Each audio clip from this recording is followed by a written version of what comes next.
آج میں جس ٹاپک پر بات کرنے لگا ہوں وہ ہے استعماریت، یعنی سیکولرزم، استشراق اور تنصیر، یعنی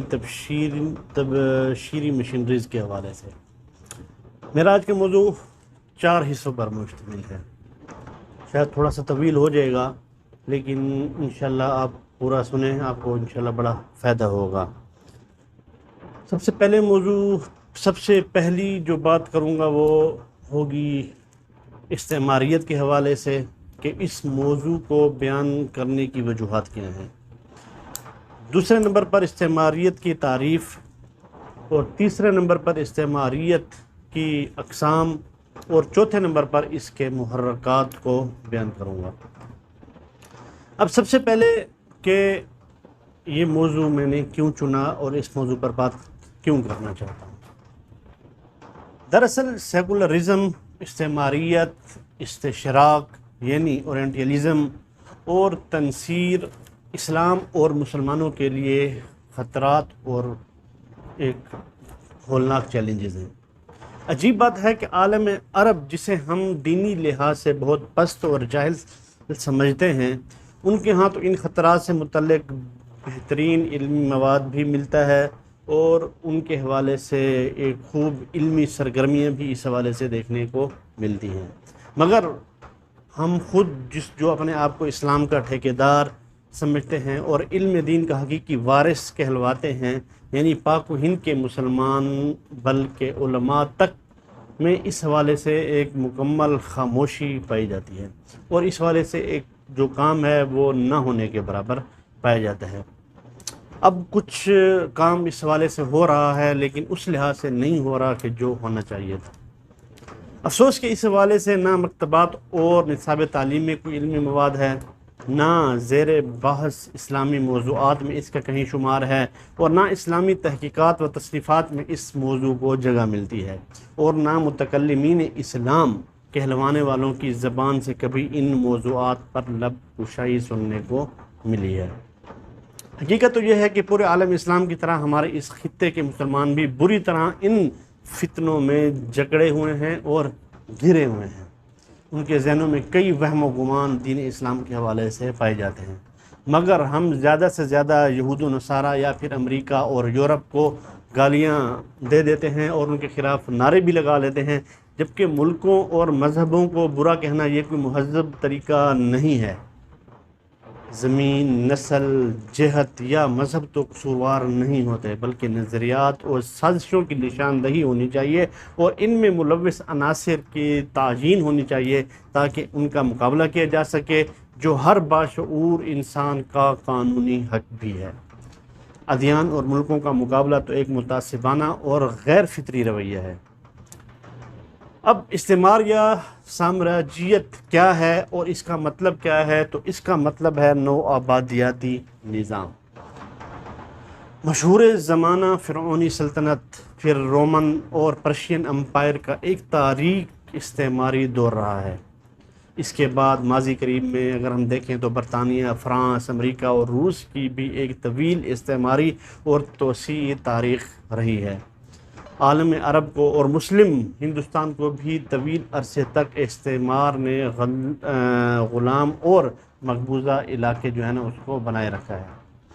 20ویں صدی میں جا کر اکثر اسلامی ملکوں نے بڑی جدوجہد اور بے حساب قربانیاں دے کر استعمار سے بظاہر آزادی حاصل کی، یا پھر انقلابات سے سیکھ کر اور قبضوں سے بددل ہو کر مستعمر اقوام نے خود مقبوضہ اقوام پر سے پابندی اٹھا دی، یہاں تک کہ مغربی استعمار نے مسلمانوں کو ہر لحاظ سے شدید نقصان پہنچایا، جس میں نظریاتی اور فکری نقصان جو ہیں وہ سر فہرست ہیں۔ ہمارے ملکوں اور قوموں پر زبردستی قبضہ جما کر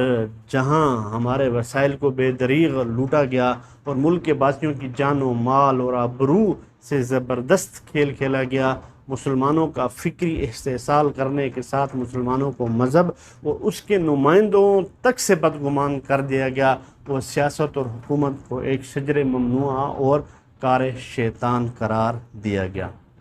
ایک طرف تو اسے دین داری کے منافی کہا، اور دوسری طرف علماء دین کے لیے حکومت میں آنے کو معیوب اور توہین آمیز بنا دیا گیا۔ اب اگر دیکھا جائے تو تعلیم، معاشرت اور معیشت میں تو کبھی کسی مسلمان سے یہ نہیں سنا گیا کہ معاشرت و معیشت انسان کی ضرورت ہے اور اس کی بڑی اہمیت ہے، مگر مروجہ تعلیم اور مروجہ معیشت اور معاشرت تو سراسر بری ہیں، لہٰذا ان کے قریب بھی نہ پھٹکا جائے۔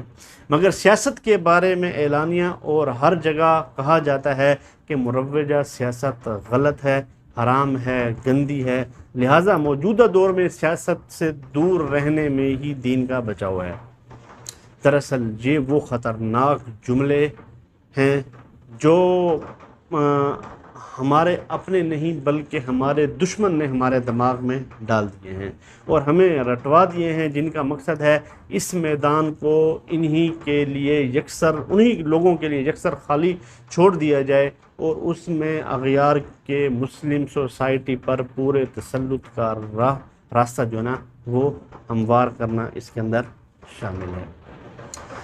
تاکہ وہ قانون اور ریاستی بندوبست کے ذریعے جو چاہے مسلمان ملکوں میں بدماشی کریں اور کفریہ نظریات کا زیادہ سے زیادہ لوگوں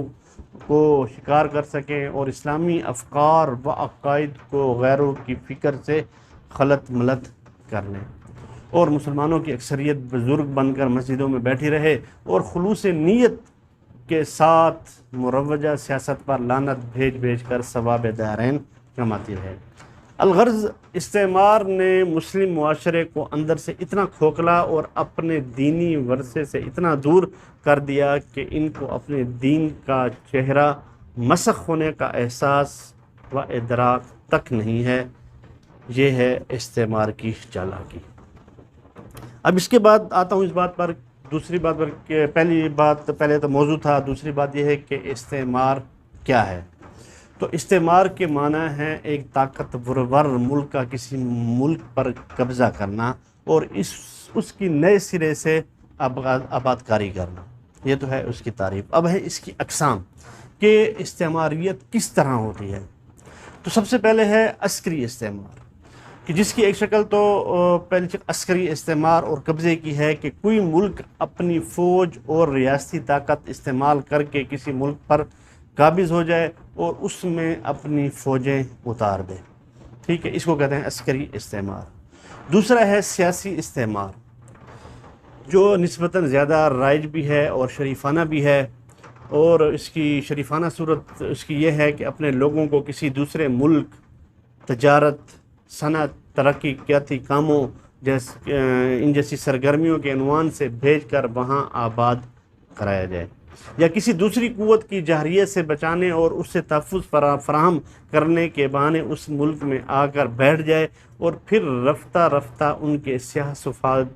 و سفید کا جو ہے نا وہ مالک بھی بن جائے۔ اس استعمار کو سیاسی استعمار کہا جاتا ہے۔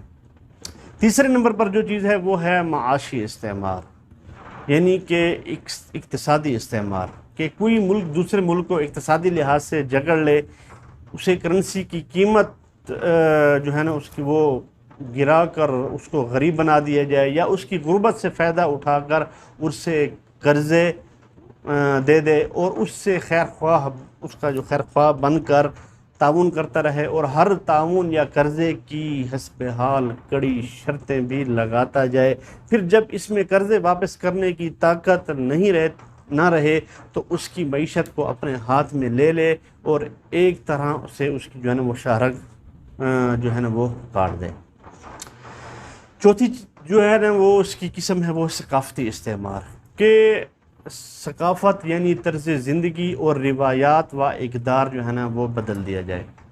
فلموں، گیتوں، ڈراموں، لٹریچر، اخبارات اور دیگر ذرائع ابلاغ و ذرائع مواصلات کے ذریعے لوگوں کو نام نہاد تفریح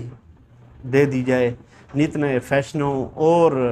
کپڑوں، گھروں اور دیگر اشیاء میں آرائش و زیبائش کی رنگینیوں پر ایسا فریفتہ کیا جائے کہ وہ اپنی روایات سے ہاتھ دھو بیٹھیں اور دوسروں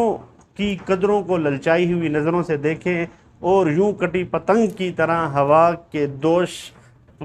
پر بے سمت سفر کی نظر ہو جائیں اور بالآخر کسی نامعلوم مقام پر ٹوٹ پھوٹ کر فنا ہو جائیں، گر کر فنا ہو جائیں اس پر۔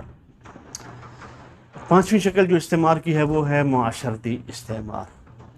کہ معاشرے کو اجنبی قوتیں مختلف ہیلوں بہانوں، خوشنما تدبیروں اور سکیموں کے ذریعے تبدیلی کی راہ پر ڈال کر اپنی مرضی کے مطابق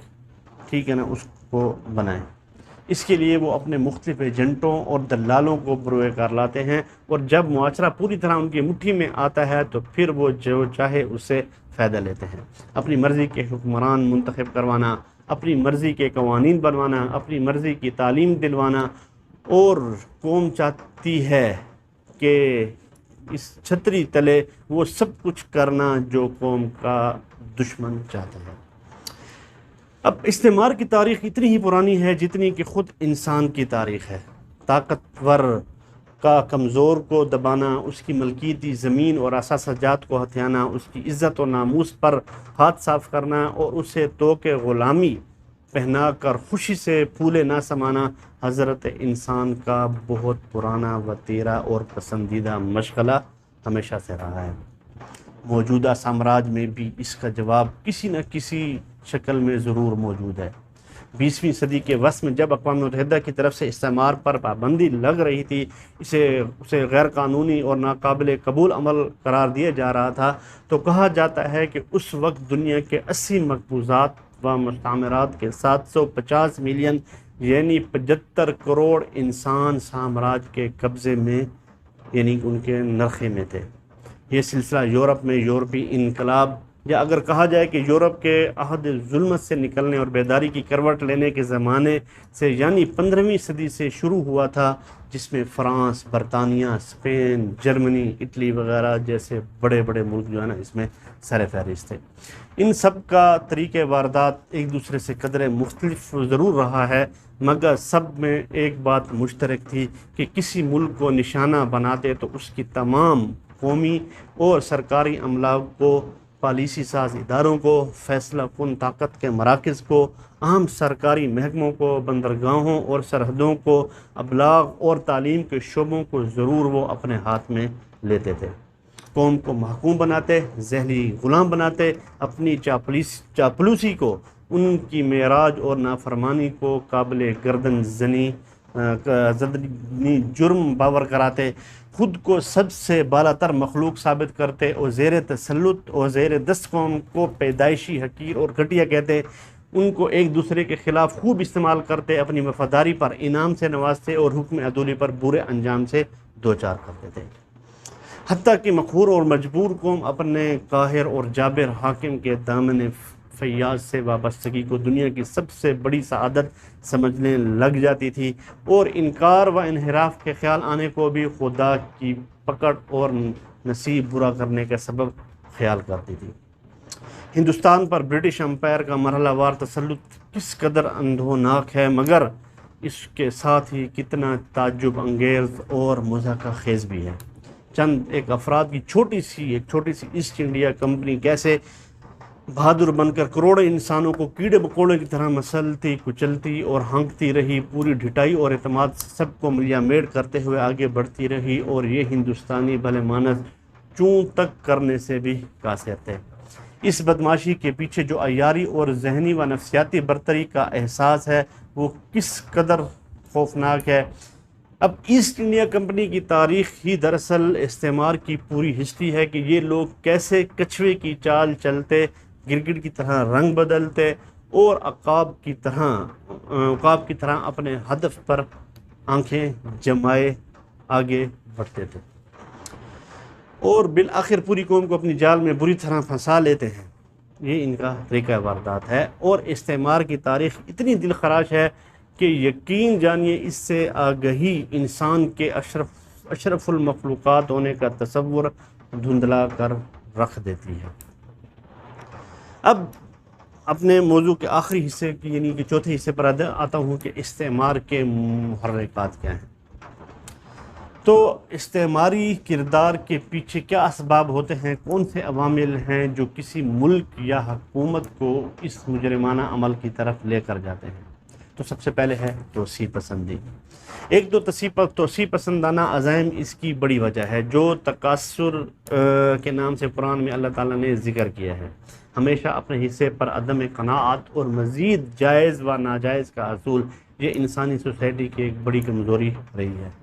اس طرح دوسروں کا ناجائز استحصال، ان کی املاک پر قبضہ اور انہیں اپنی غلامی کا طوق پہنانا بھی اس کا ایک محرک ہے۔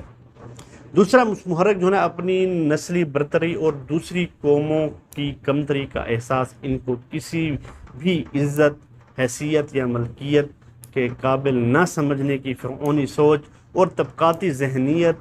استعماریت کی محرک ہوتی ہے۔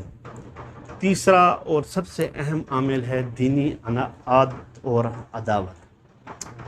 اگر ہم تاریخ کو دیکھیں تو مسلح صلیبی جنگوں میں ناکامی کا بدلہ لینا اور مغرب کی مسیحی اقوام نے مسلمانوں سے غیر مسلح جنگ، جسے غزو الفکری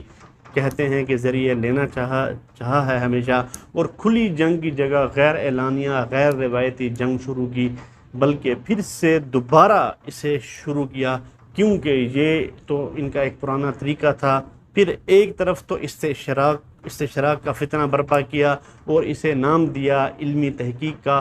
جبکہ اس کا اصل مقصد تھا دین مسیحی کی طرح اسلام کا حلیہ بگاڑ دینا۔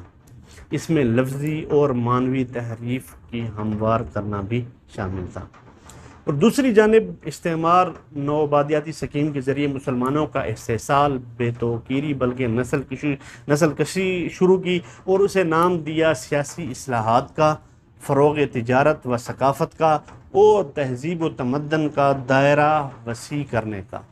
تعمیری سرگرمیوں کا اور ترقیاتی عمل کا، پسے ہوئے لوگوں کی فلاح و بہبود کا، جبکہ وہ حقیقت میں عیسائی مذہب اور انگریز، فرنچ، اطالوی اور دیگر مغربی اقوام کی ترقی کا ایک منصوبہ تھا، اور دین اسلام پر اور اسلام کو شناخت بنانے والی بعض مسلمان قوموں پر عرصہ حیات تنگ کرنا تھا۔ اور دراصل استعمال کی تحریک کا اصل محرک اور اس میں کار فرما اصل عامل بھی یہی تھا۔ اور اس کی واضح دلیل یہ ہے کہ دنیا میں اگر کسی ملک پر قبضہ ہوتا ہے تو وہ یقیناً اسلامی ملک ہوگا، اور وہاں کے مسلمان تعلیمی، علمی، دعوتی، مزاحمتی، تعاونی یا کسی بھی حوالے سے ممتاز ہوں گے، جس کی بنا پر وہ کسی امبر اوریا یعنی کہ امپائر لیول کے ملک کی نظر میں ہوں گے، اور مناسب وقت پر ان کو دبوچا جائے گا۔ بس سب سے پہلے اس کے لیے تھوڑی فضا بنائی جائے گی، مثلاً